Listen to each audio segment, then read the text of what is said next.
Ladies and gentlemen, good afternoon. While we are waiting for everybody to log in, we've seen normally it takes a minute or two for everybody to be here. Can I quickly do a sound check with some of you that are already logged in? I see Billy Jackson. Billy is logged in twice, and Corey and David, Jan Fink, Sean.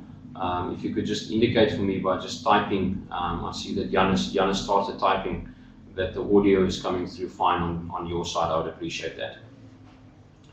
Thank you, Jan. Thank you, Sean. It should be fine. Just give us another minute or two. We've seen that it's, especially if it's a person's first time logging into a stream, that they just take a minute or two to get their feet. So thanks, Billy. I appreciate that. I don't know. I see that's Billy too. I see that you are double keen to do the MBA. Billy, very welcome to the USB.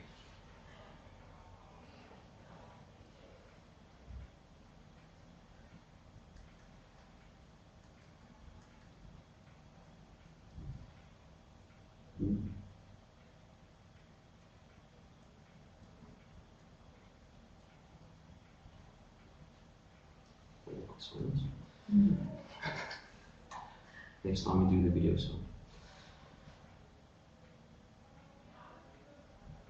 thank you, David. I can see that. Okay, ladies and gentlemen, I don't want to waste the time of those of you that made sure that you are logged in. I'm going to start in about a minute. Let's just allow the one or two last people to log in. And so just hang on for a minute, and then I think we can fire away. I can see the numbers are increasing as we go along. If you don't hear the sound on the video, that's correct. It's just a video sound feed that's playing in the background, and we'll start shortly.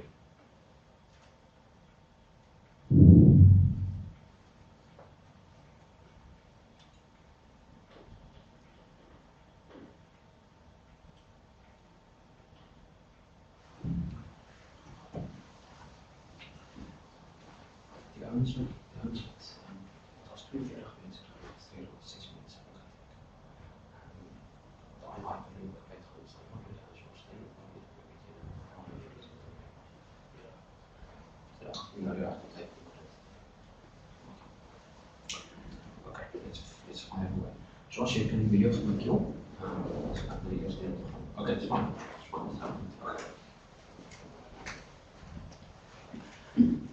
Ladies and gents, good afternoon.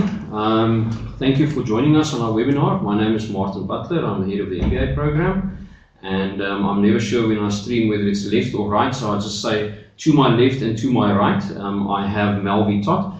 Melvie is one of our MBA alumni, and she has graciously offered time to be here today, and you are welcome to ask her all of the questions that you would like to have.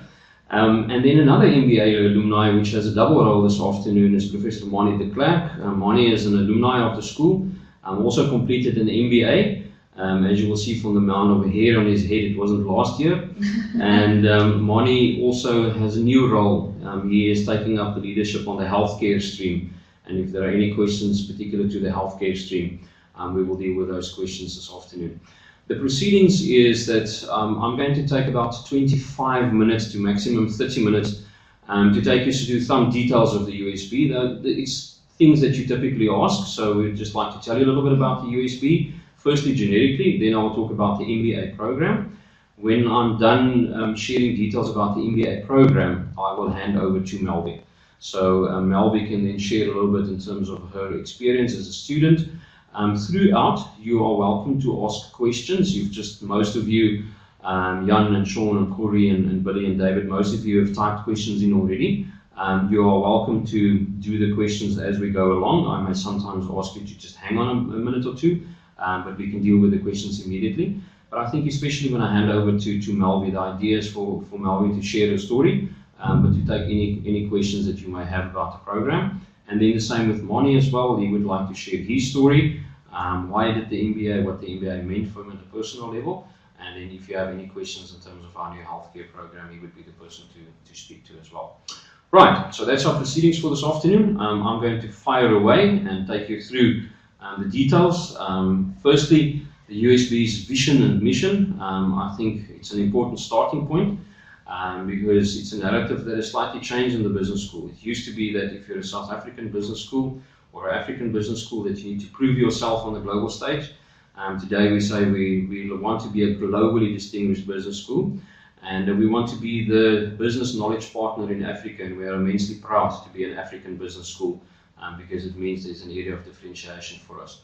A very strong focus on the business school is the developing of leadership. So we have a very strong leadership pipeline in our MBA program, but many other programs as well. And our mission then to develop responsible leaders with a focus on the responsibility through well-grounded business education. We believe that nothing is as practical as good theory, and by departing within the theory, we talk about well-grounded business education. So in a nutshell, that's our aspirations, and that's what we try to do across all of our programs. So a couple of values that guide us in this. Integrity is for us non-negotiable. Inclusivity in South Africa is an extremely important principle, and there's a lot of that we try to do to be as inclusive as possible. Innovation. I have somebody sitting in the room today. She worked for us in 2015, and she said, could I just sit in the room and see the streaming thing? Because in 2015 you didn't do that. Welcome, Francis. Thank you. And that's part of our innovation, to do something new. Engagement, very important for us to ensure that the engagement is within a classroom, the engagement is within industry, the engagement is through our research, and in multiple ways we try to live that particular value. Excellence, we strive to always meet the highest criteria within our industry. I'll shortly talk about our accreditations, which is the measure of excellence. And then finally, sustainability in the widest possible contexts.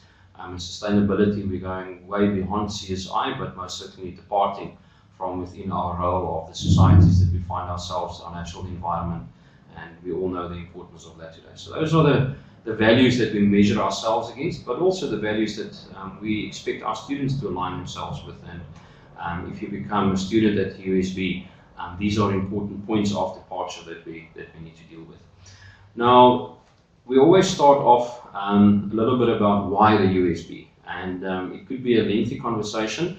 The slide deck that I'm using now, that is going fairly quickly, will be available to you afterwards. So you will get the slide deck afterwards. So if I go through a slide and there's more details on there, don't worry, you will have access to that afterwards. But there are 5 things that I would like to highlight. The first one is our accreditations, then the focus on leadership that I alluded to already, our client engagement, the global perspective, and then finally the African contextualization. So firstly, our accreditations. Accreditations is an extremely important thing for business schools. There's about 18,000 business schools globally. Of the 18,000 business schools that we have globally, there's only a handful of these schools that are triple accredited. At the last count, it was 89 of these schools. And now we're already looking at 92 or 93 of these schools that are in the process of doing that. So although it's a growing number, it remains a small group of elite business schools.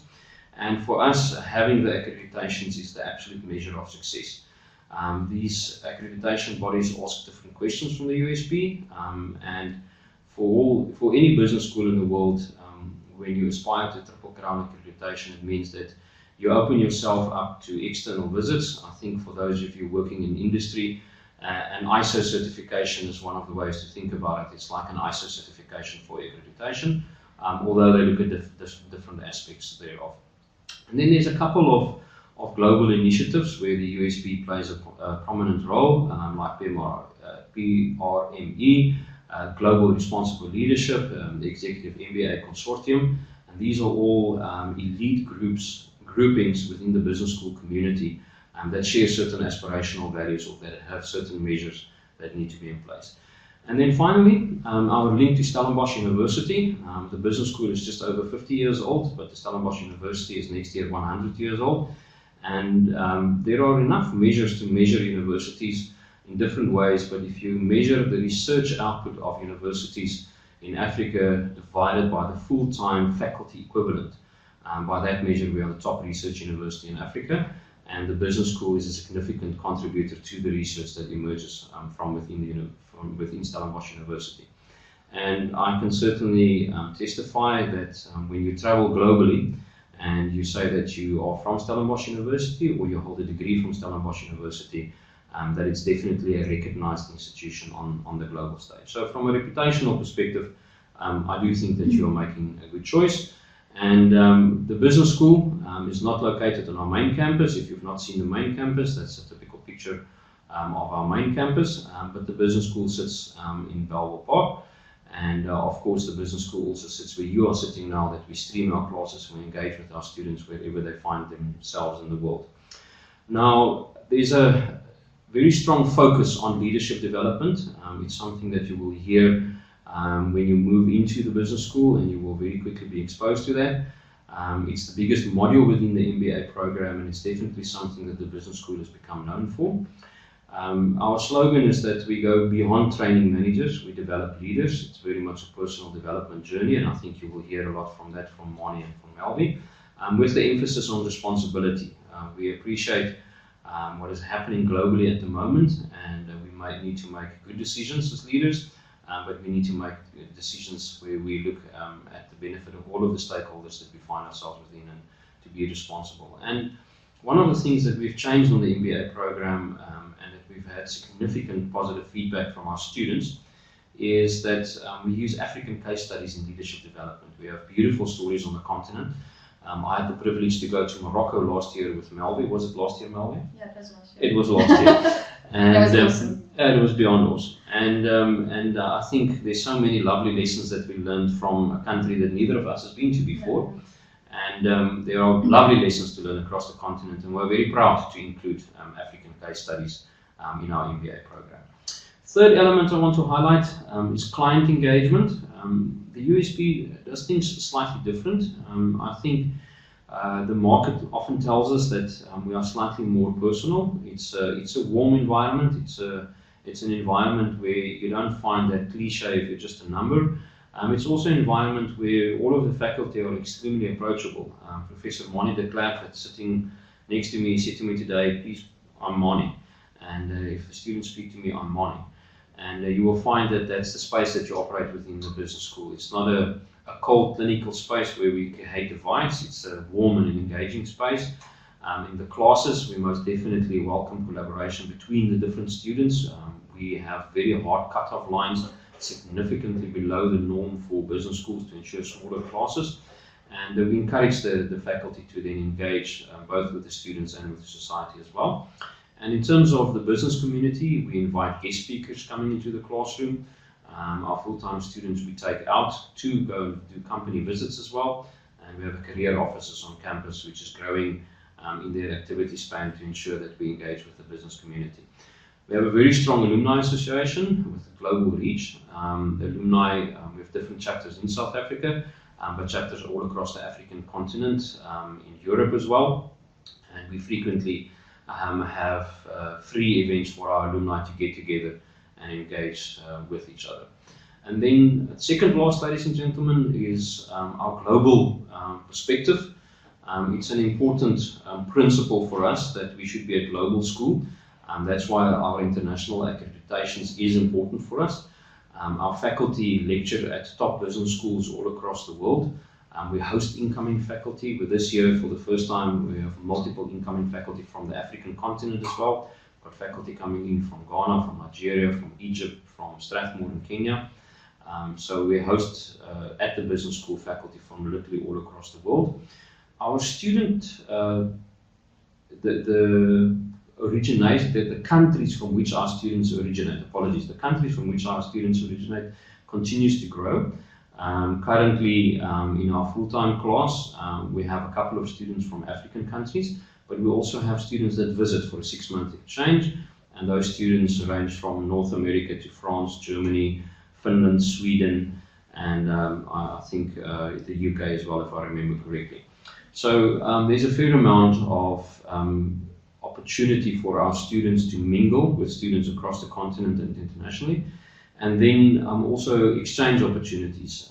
18 different students from the business school beyond the normal international study module that we do. Also this year completed a week or 2 weeks or 3 weeks at our international partners globally. And it's something that we embed into our program. And then I think the nature of an MBA these days is we don't talk about the supply chain as being local, or we don't talk about technology as being local. Moni is very active in the innovation space, and specifically innovation in healthcare and surrounding industries. and it's very much a global market. He's just shared with me before this webinar about a lovely story of a South African business situated in Stellenbosch and how they would do work for TomTom.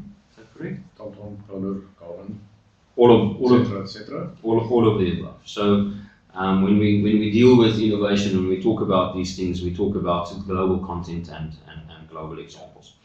So finally, ladies and gentlemen, about the school, before I talk about the MBA program, is our African focus. That's something that's very important for us. I recently, in Strathmore in Kenya, the Kenyans said we were 11 students visiting, and the Kenyan said, the problem with you South Africans is when you cross the border to the north, you say, I'm going to Africa. And he says, you are in Africa. And it's something that as a business school has become part of our narrative, where we say that we are an African business school, and we are very proud to be an African business school. And an African business school means that we are proud to be from the continent. We have faculty from the continent. Our director always jokes that we have a Ghanaian settlement happening at the business school. We have a fair amount of faculty from Ghana, but from Tanzania, from Nigeria, and we are growing our faculty across the continent as well. We do programs for the continent. We use lessons learned from the continent. And we've got business schools all across the world that come and visit us because they would like to know about the continent. I think we should always be careful not to be arrogant to say that we know Africa. We sit on the southern tip of a country that sits on the southern tip of the continent, but we certainly have aspirations to understand the continent better. And you will see shortly in the MBA program outline, we have a very interesting and unique module called Perspectives on African Frontiers, where we spend ample time discussing the continent. And currently our students represent 18 different African countries, and the students from 18 different African countries are also growing on an annual basis, and we have more and more diversity from the continent. That's the story about the business school. That's basically who we are from a mission, vision, and our values, and also 5 important things that we think that you should know about the business school. I'm going to move ahead into the program and talk about the MBA program before handing over to Melvie and to Moni. And that's quite interesting. Melvie, Moni, Martin, 3 M's today. It's M3 here. I only picked it up now. But before I go over to the MBA program, if there's anybody with a question about the USB, about the business school specifically, you're more than welcome to pop any of those questions. I see there's a couple of you that joined us later, Terusha, Sean, Ruben, Renee, Kyle, your guys are more than welcome. If you type into the little box that you have there, the question will appear on our side, and you're more than welcome to answer or ask any questions that you may have, and we will deal with them as we move along. Right, I see nobody typing, so let's move over to our program offering.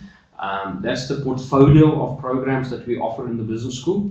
So in our portfolio of programs within business management, then we have our PhD, the MBA, the postgraduate diploma, and then we also do programs in development finance, futures, coaching, project management, leadership, and the latest bow in our quiver is a postgraduate diploma in financial planning, where we had the top student in South Africa in the board exam for financial planning that graduated from our program the end of last year and the top student this year. So that's one of our new success stories as we continue to grow our portfolio of programs at the business school.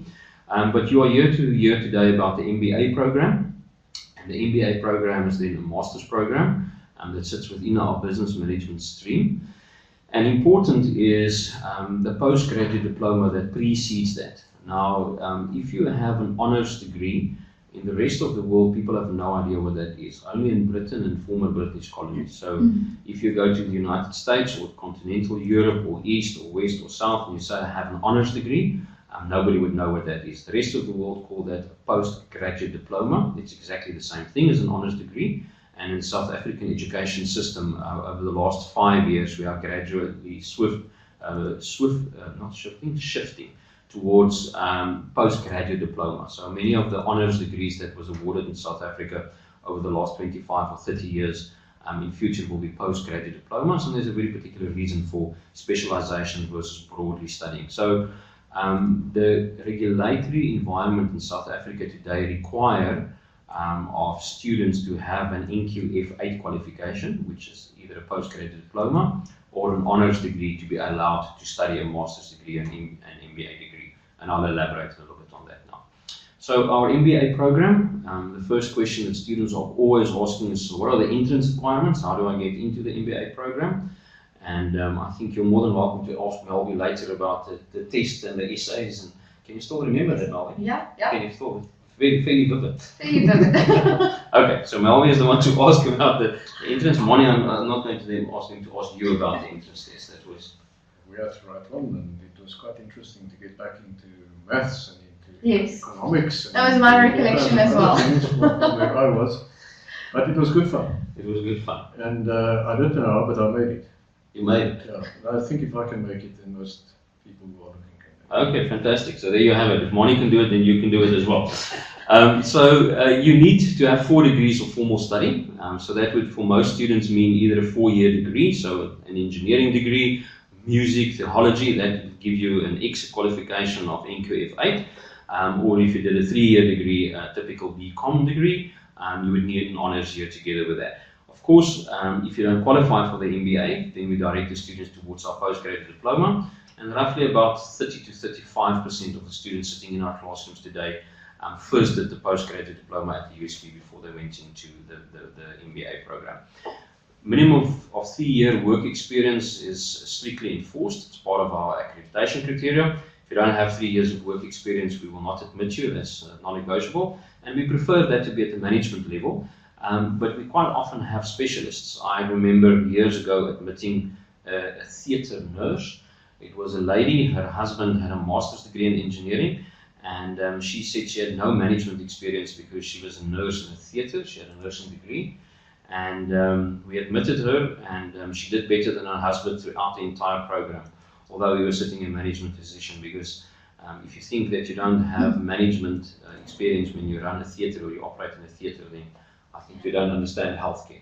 So she was one of our top students. So it's not as if we don't recognize that if you're sitting in a very particular stream or you're an engineer working in a power station, it's not as if management is going to be in the first 3 or 5 years of your career.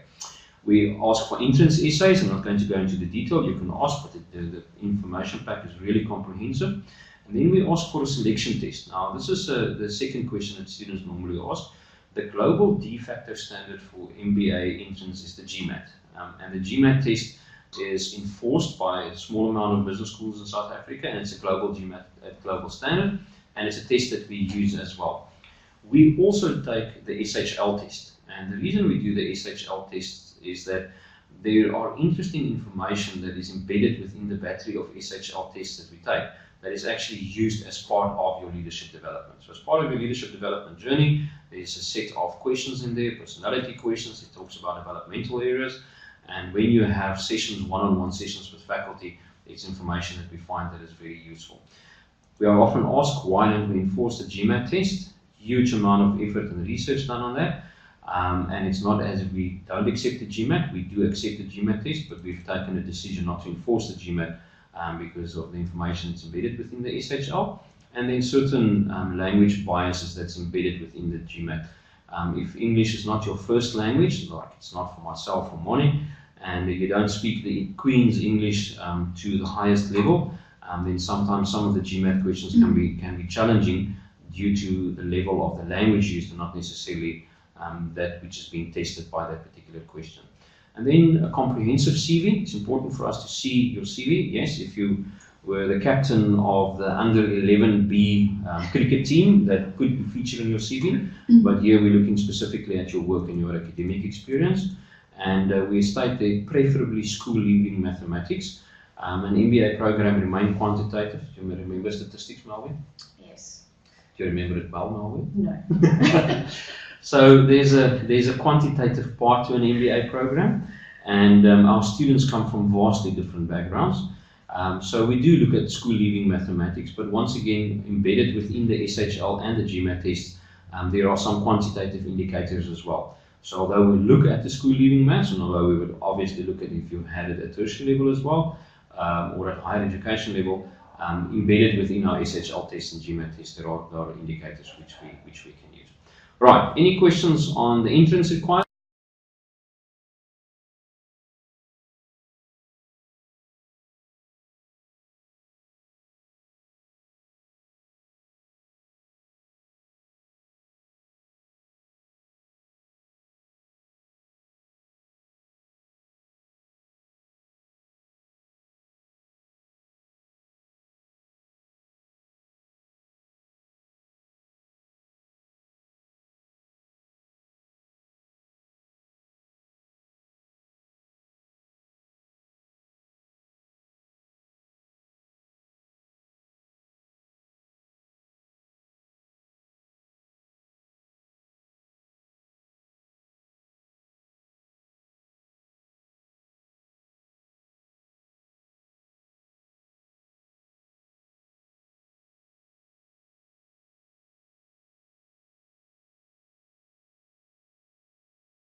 requirements, you need to fire away now because I'm moving ahead to the program options.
Of 6 days, Monday to Saturday, and then at the end of that you would come back to campus for blocks.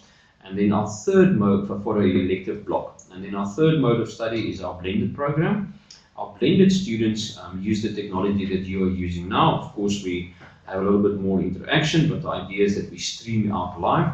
But the students have the option to be on campus or wherever they find themselves. So in a typical blended class, where we have 50 students, the classroom in the business school will have 25 students sitting within the classroom. So rather than just seeing myself and Moni and Melby, you see the entire class of the students and you see the faculty, but the rest of the students are literally distributed over the continent and the country. Sometimes it means a student in Cape Town can't make the classroom, but our blended students are sitting all the way in Mauritius, in Ghana and in Nigeria as well. And then over sub-Saharan Africa, you'll find in most countries a blended student. And they then log in once a week, and for that log in once a week, they then attend class. Just want to be very clear in terms of our blended program. It's not an asynchronous learning program that you can watch videos later. The videos are recorded and you have access to the videos later, but you have no options. You have to attend class. It's just you can attend class from wherever you'd like to. I've had students attending class from the symphony, the boat cruising on the ocean, from Heathrow Airport, from China, and it's just you have the ability that if you have a very flexible work environment, it means you can attend class from wherever you'd like to be. Now there's two common things amongst all three modes of delivery. So although the full-time program is delivered in 1 year, because it's full-time, modular and blended in 2 years, at the end of each of these programs there's a block of electives. So whether you study full-time, modular or blended, you have to come to campus for the final block. It's a 7-day block from a Saturday to a Saturday, and then we have a whole portfolio of electives that we do. This year we have 29 different electives, and faculty are coming to the campus to do the electives. And then in the latter half of your last year of study, for the full-time students, that's of course now in that 1 year of study, we do international study tours, and it would mean that, and I commented about Melvia and myself having a trip to Morocco, and it would mean that students from different cohorts. Mel, how many full-time students? I think Last year, class. yeah, and on the Morocco trip. Oh, yeah, we were about 3, 4. Yeah. So out of a group of 15 students, you would find 3. It was yourself and Grace and Leonie. Yeah. So you'd find 3 students from a full-time class, and then 3 from Modular 1, and 3 from Modular 2, and 3 from Modular 3, and 2 from Blended. So you'd have a new group of students, and they would then go to different destinations. And we typically do 1 or 2 in Africa. Next year we're going to Egypt and Nigeria. This year we did Rwanda and Kenya. We always go to South America. One of our faculty is going to Colombia for the first time this year. We've been to Argentina, to Brazil, America, Canada, and then continental Europe, Japan, China, Singapore, and we hope next year to take for the first time a group to Australia as well. So international study module is where we have a particular theme. Morning I'm negotiating with University of Galway in Ireland around innovation in the medical space. So your name is penciled in already to take the tour for us. And it would mean that if you are very keen in terms of innovation, and in particular the innovation in the healthcare industry, that would be your tour. What we did for the UK, for example, is financial markets. In Japan, we would do manufacturing. And for every one of our destinations in the United States, we would do it around technological innovation. In Africa, we also did social innovation in Rwanda and Kenya. So there's a theme for the international study tour. I've got one slide that I'll tell you a little bit on that. I see I'm running out of time because I'm going a little bit slow, so I'm just going to share a couple of things and then I want to hand over to Melvin. So that's our blended classroom. So that's typically what the students are, what the faculty is seeing, and that's typically a student says just attended class from 124 kilometers away. That's our MBA curriculum, and on the MBA curriculum, you'll find that you complete 20 modules in total. There's 18 on the list there, then plus 2 electives that you do. I've talked about the international study module. There's the perspectives on African frontiers that I alluded to earlier as being something unique from the business school. Research methodology and assignment, which is a completely new redesigned course. It used to be one of the biggest stumbling blocks to MBA students graduating globally at University of Namibia here yesterday. And it was really painful to hear them. And Mel was part of a class last year that had a 93% throughput rate in minimum time. And that's our new aim because we've redesigned how we do the research methodology. And then at the bottom, you'll see economics for managers, human capital, managerial accounting, and managerial statistics are 4 modules that's shared with the postgraduate diploma program. So if you first do the postgraduate diploma, then you don't have to repeat those modules because they are shared with the MBA program. So just very quickly on 1 or 2 of these modules, so I'm not going to go in detail through the slide, but you can download that. Leadership development, it's a fair amount of content, so we move from personal to authentic to neuroscience, and there's a couple of different methods. So there's a lot of reflection in here, and the reflection is where you need to be very true to yourself and have some interesting observations about yourself, your own growth, where you are heading. It's part of what we do with the international study tour as well. Yeah, so I think Melvin can share some of her experiences there. Then our international study module, lots of different destinations and a theme-based focus, so anything from innovation to manufacturing to financial markets, and we would then select global destinations where we would like to do this. And this is, I received a letter last year from Helen McCullen, which she is the marketing director of Elizabeth Arden South Africa. And it was so enlightening when she said to me, it's one of the best experiences that she had in her entire career when she went to Slovenia. That's the other place that I sometimes forget. We try to do some of the East Bloc countries as well. Oh, and then of course Russia. We take students to Russia, Slovenia. I've had the privilege to take students to Latvia, Turkey, Shabanchi in Turkey, many different places. Ladies and gents, my final slide before I talk about the streams and hand over to Melvin. MBA electives. We do electives in a broad range of subject areas. So we typically have multiple electives within strategy, marketing, finance, and future studies, and you can then select from within that particular stream. What is new from next year, and what I need to allude to quickly, is that we have 2 new streams. And our first stream is Management of International Organizations. It means that you enroll for an MBA with the USB, but you have a specialization towards the end of your program. We do that in combination with the United Nations. So United Nations Staff College is our partners, and towards the latter part of the MBA, we focus then specifically on managing in international organizations, and there's unique electives that focus then on managing in international organizations. And then also new as of next year is in healthcare leadership, where we have more industry focus, but a very wide industry focus. And you start with a normal MBA, and then towards the end of the MBA, Mani was intimately involved in designing of the program to ensure that we then tailor the content and say that if you aspire towards a future position in the healthcare industry in the broadest sense, then that's a specialization that you may be interested in. Now, the way in which this works is that you will be part of the normal intake next year, But in your first year of study, 2018, you can join any program. So you can join any modular or blended program. And then in your second year of study, you decouple from your old class. So whether you are a blended student or a modular 1 or a modular 2 or a modular 3 student, you would decouple from that and you would then join that stream. So in your second year of study, you would be surrounded by students doing your particular stream, be it management of international organizations or in healthcare leadership. And the second year of study is a hybrid between a modular and a blended class, because you will start your second year with a block, then you have blended classes once a week, and you still have your elective block at the end, and then your international study module would be specific. For example, going to Galway in Ireland, which has got a very healthy innovation and medical space, or going to Turin in Italy, where the head office of the United Nations is in Europe. Very briefly, details of each of these modules, and I'm not going to talk you through this slide because it's a very busy slide, but you can see who we are targeting there. You can see the modules that's unique to this stream, and should you be interested in managing of international organizations or in healthcare leadership, that gives you a little bit of an idea of what is specific to those modules and not generic. So I'm wrapping up by saying, what is the summary of what do we require and what will you get from an MBA from Stellenbosch? I think for all students, we know that we need to have connectivity.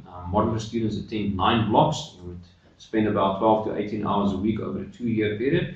And very important for modular students is the discipline to work continuously. Melvie will tell you that the pace in the full-time classes, it never lets up. You can't love sleep too much. But for a few months. For a few months. But in the modular program, you have an intense block on campus, and then you have 6, 8, 10 weeks between blocks, and if you don't have the discipline to work between the blocks, then that's going to be disastrous. The blended students, they only attend 3 blocks, beginning of the first year, beginning of the first year, beginning of the second year, and then the elective block at the end of the second year.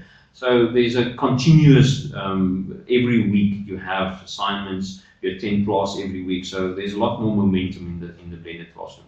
And then our full-time students, 35 to 45 hours per week over an 11-month period. If you have aspirations, like somebody sitting next to me, to be a top student within the cohort, then you spend more than 35 or 45 hours, but then you get a cum laude degree, and you can happily reflect on your time at the USB.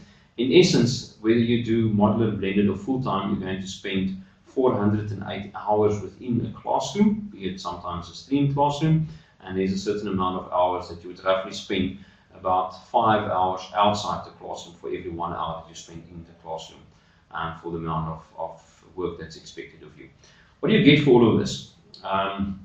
You get the ability to work on a senior management level. I think it's very important to lead responsibly, to make decisions by taking the entire stakeholder community into account, to really know the impact, the long-term consequences of the decisions that you make.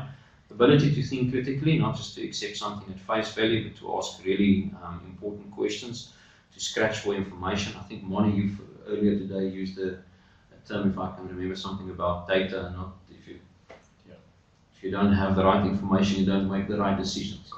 It's as simple as that. That's Moni's other hat that he's in love with, is the world of big data. The ability to function globally. I don't think a student that graduates with USB MBA will embarrass themselves in any situation, anywhere in the world.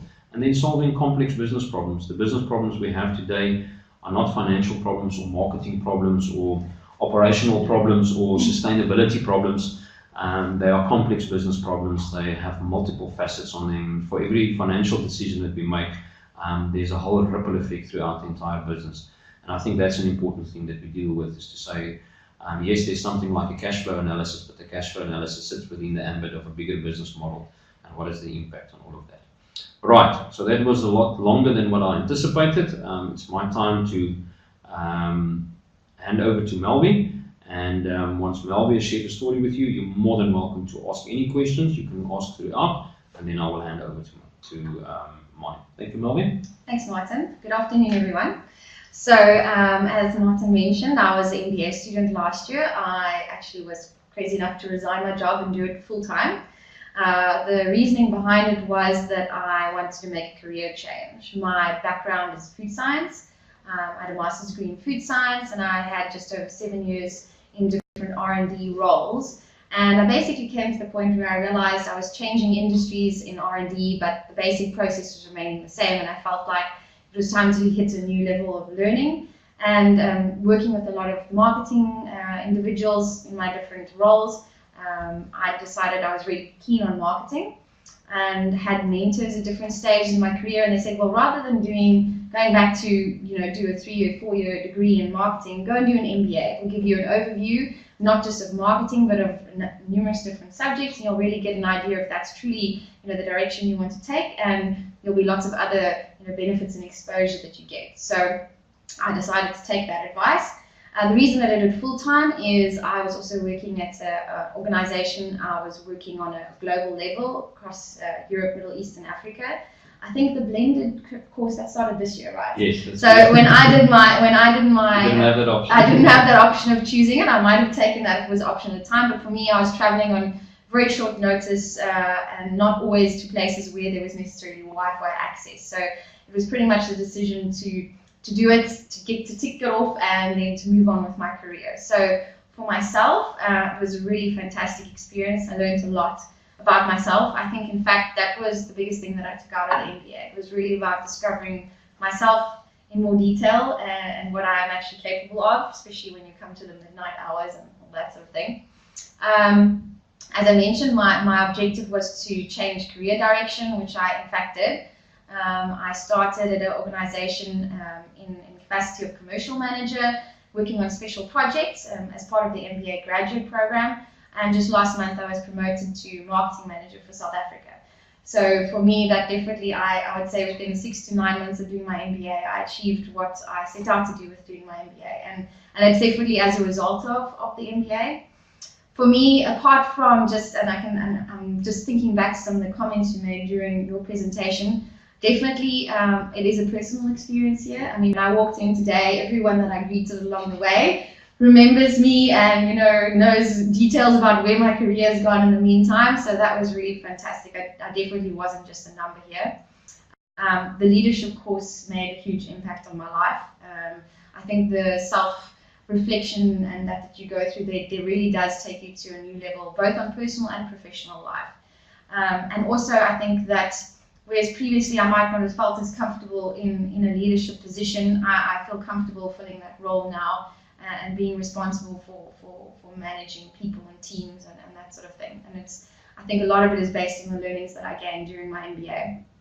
I think that, other benefits again, and I thank my mentors that I had along the way, because apart from just, making the transition to marketing, which is a space I wanted to be in, I now feel comfortable, listening to talks about, financial aspects and income statements, all of that, which for me was very much an area that I avoided previously, being very much in the sort of like technical box.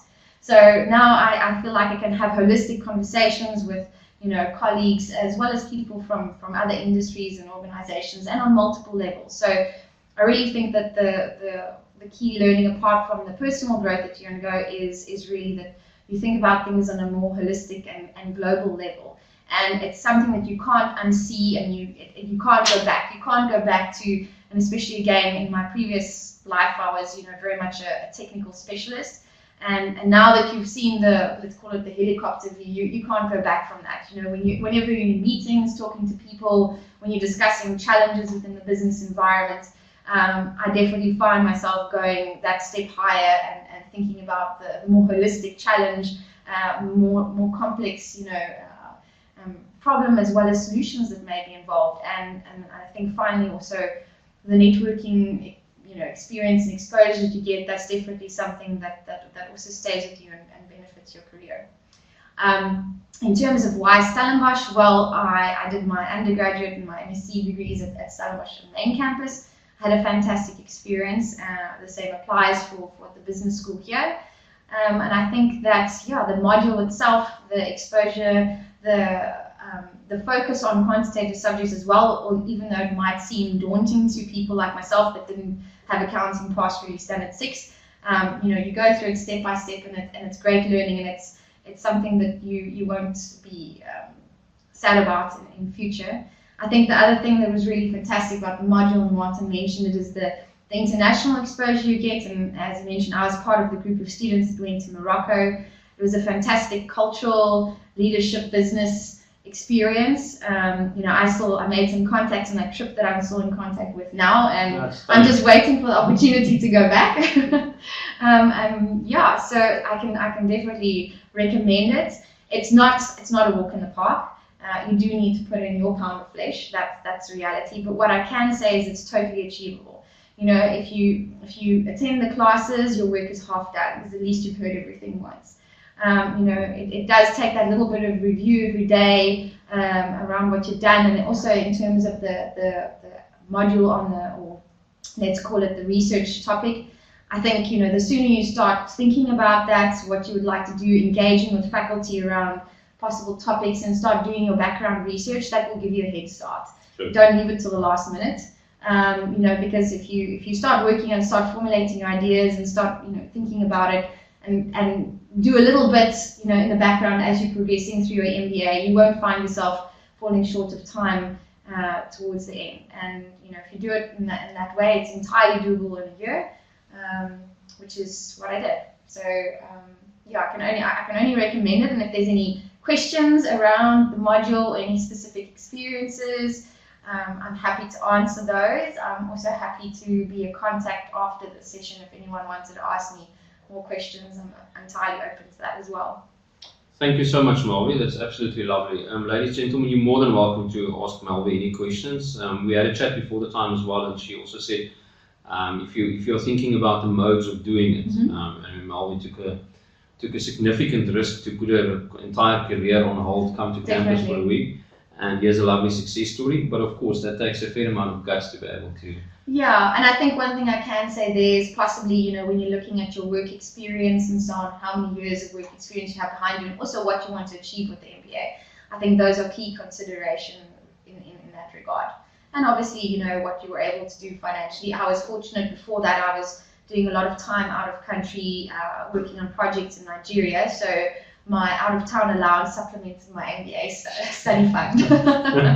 And if I remember correctly, Melvin, I think you also extended your Morocco stay with loyalty points that you traveled. Absolutely, yes. No, for sure. From my previous points that I gained, I was able to stay for a bit longer with one of the other students, and we had a great time. And that's another thing I can definitely recommend is put some money aside for that when the time comes, and stay a little bit longer and do a little bit of tour, because by that point in time you would have worked really hard for it and you'll really deserve it. You really deserve it. Melvi, thank you so much. I will hand over to Melvi if there's any questions for her specifically.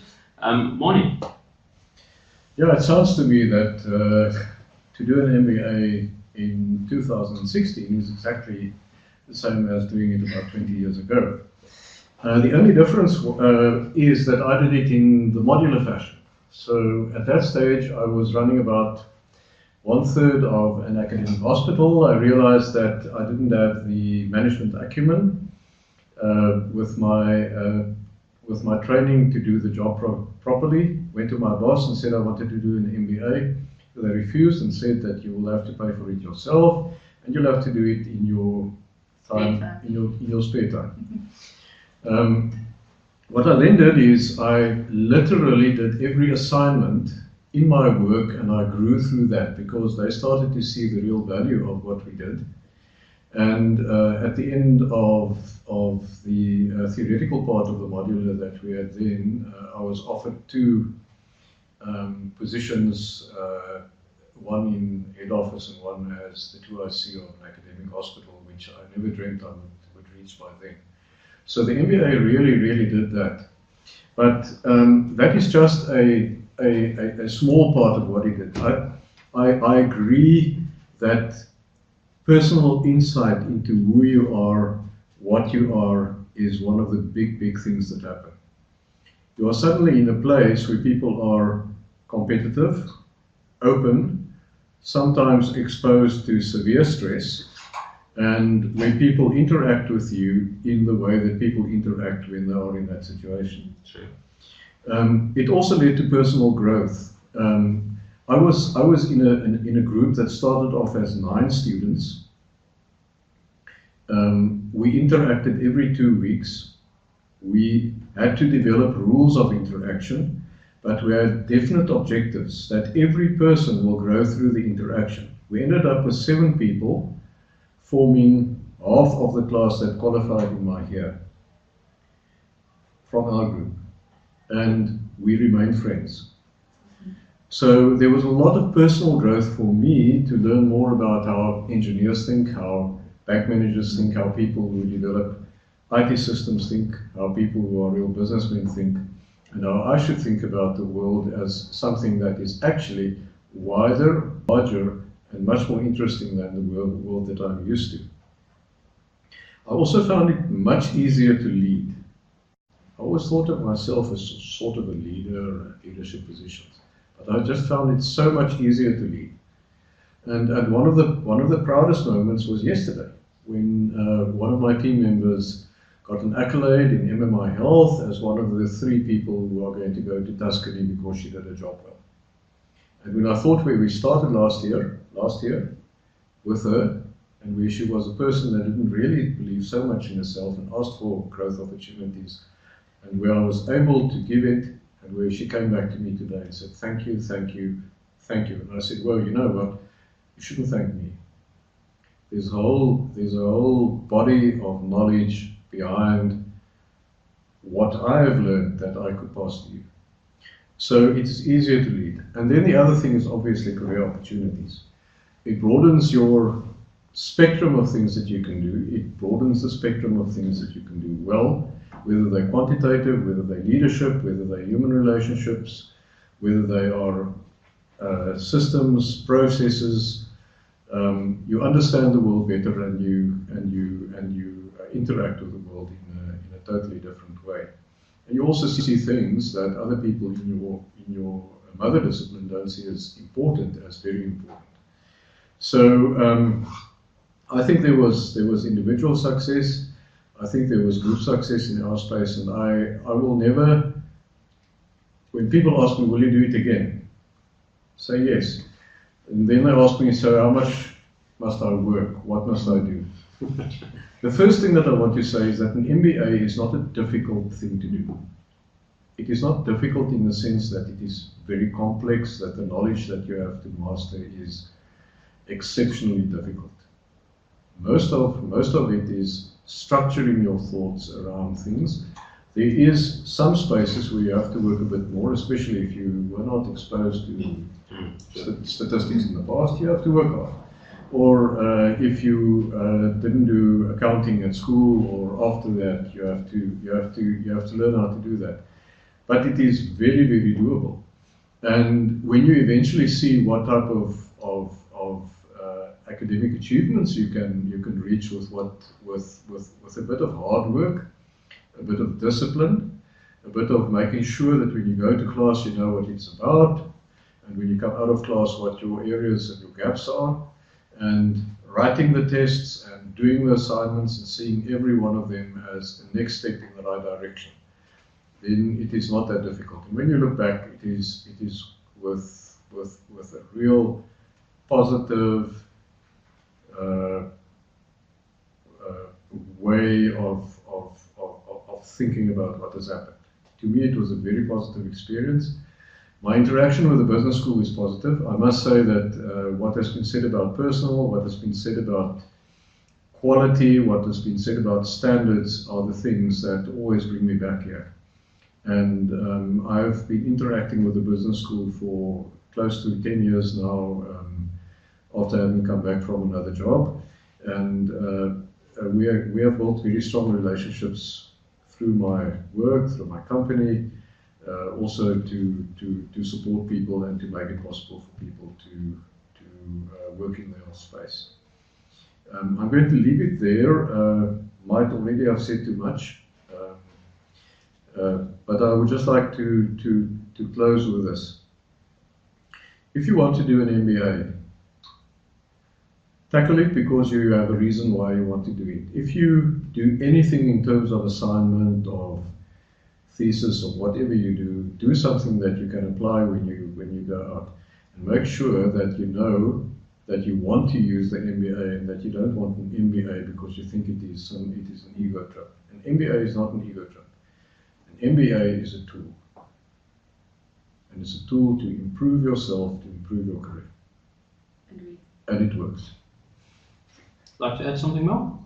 No, I think that finishes it off perfectly. I mean, I think doing an MBA was something that I wanted to do to change my career, and I think I got so much more out of it. As I said, for me, the key thing that stands out is the personal growth and that ability to think on a global scale and to think about things wider than just yourself or the specific area or the specific industry that you're in. And I think in today's world, that is even more important than it's ever been in terms of, think about the disruptive technologies and these kind of things that are working, I think being able to think broader, wider, that's a necessity these days. Yeah. Ladies and gentlemen, we have a couple of minutes left. Moni, thank you so much. Melby, thank you so much. But any questions? You surely have some questions. So anything that you would like to know about the program, about admissions, you've heard that you have a full-time and a modular student here. I can help you with anything on the program. Fire away.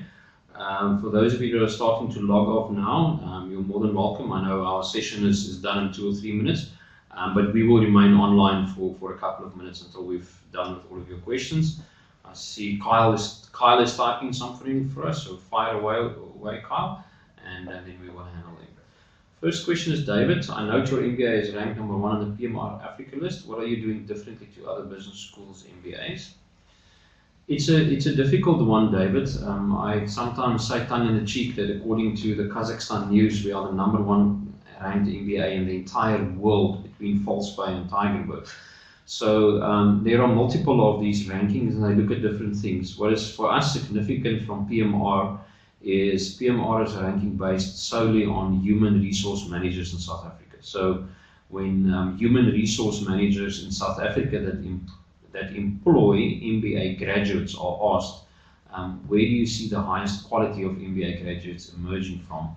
And they say Stellenbosch. So that is an important measure for us of success.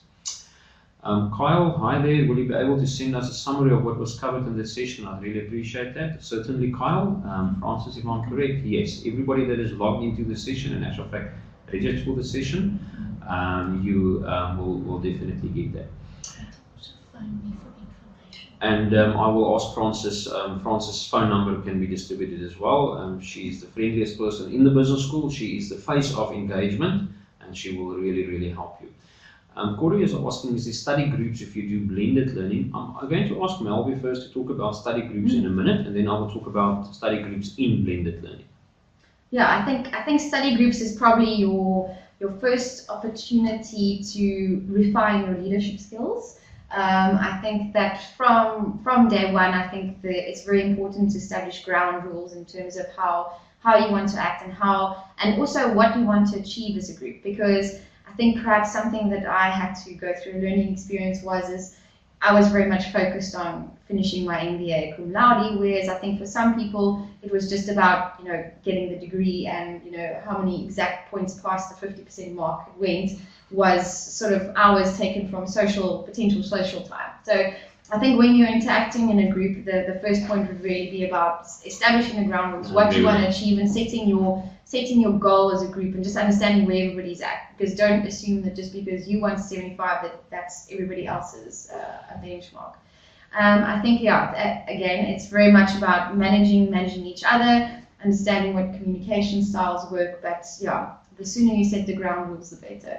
As I mentioned, I'm still in a position where I'm still in regular contact with the people that were in my cohort, and I think we all finished on time as well, and all have jobs afterwards as well. We're all taken obviously full time, so I think yes, I can reiterate Moni's words earlier around being a team and learning to work together. Those are also skills that will be with you for the rest of your life. You learn that in the group. Our group had a very strict rule, and that was that Mani will speak every second group session, and Peter will speak every second group session, and that will not be in the same group sessions. Why? Because Mani and Peter approached problems in different ways and came to the same conclusions. So the group said, Mani, what is your conclusion? Peter, what is your conclusion? If they were the same, they decided who would speak that. Otherwise, it would become and that is part of the personal growth. we worked hard, we supported each other. We fired 2 people out of the group, the 2 who didn't finish. And at the end of every modular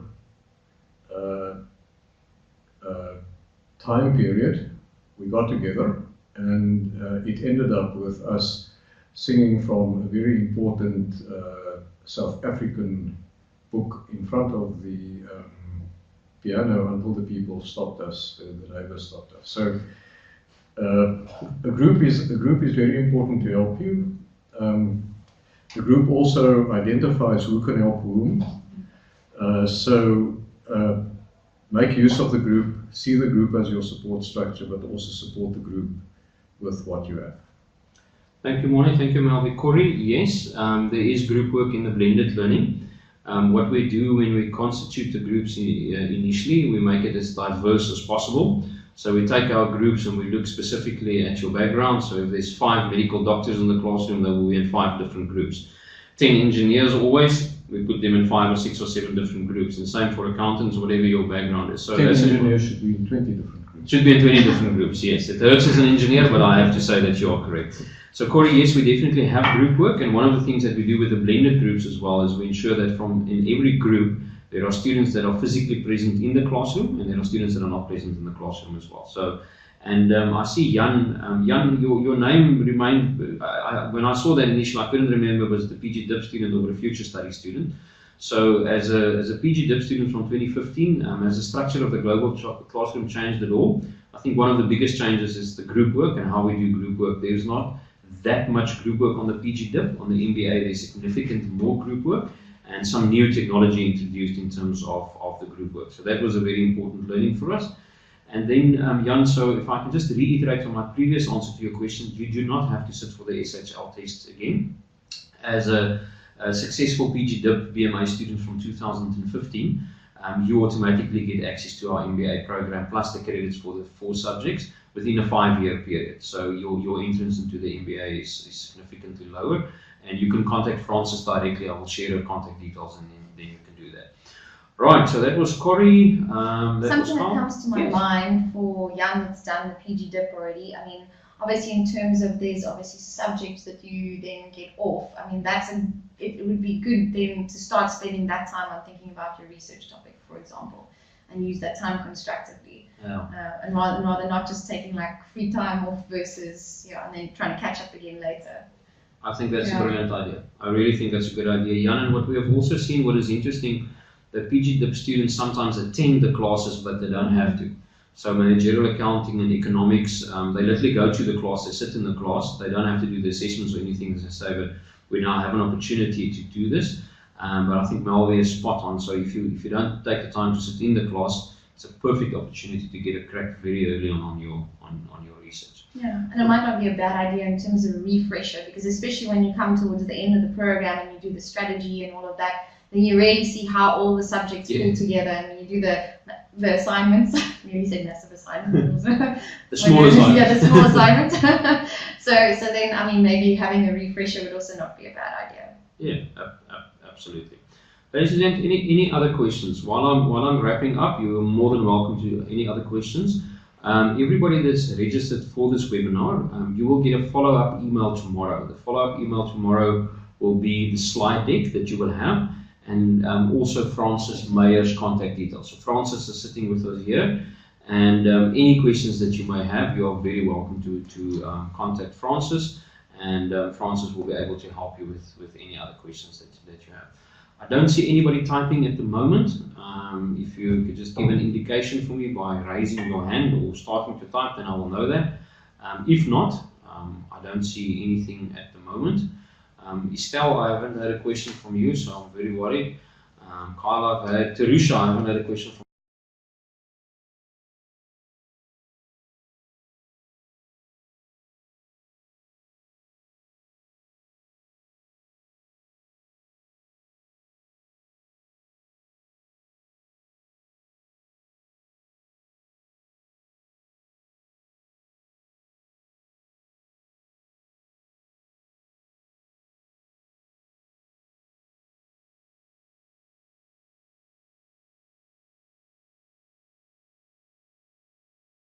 Terusha as well, and she would really be able to help you to assist. I'm just waiting for Estelle's contribution to appear, and if there's nothing else, then that will be it from us. Estelle, a very good info session, no question from my side. Thank you so much for your time. Thank you, Estelle, very kind of you. And we look forward to welcoming all of you at the USB. And can I kindly, while you're still online, Melvin, thank you for your time. Pleasure. We truly appreciate that. Always available. And you're a very proud product of the school. And I like telling people about your technical background and your desire and where you ended up. And Moni, from your side as well. Truly appreciate that. I'm comfortable that my contact details be shared if you want to. Me as If well. there's anybody who wants to ask questions specifically about their health. Thank you. Is that allowed? Absolutely. Yeah, Thank I'm you. happy to share my experience.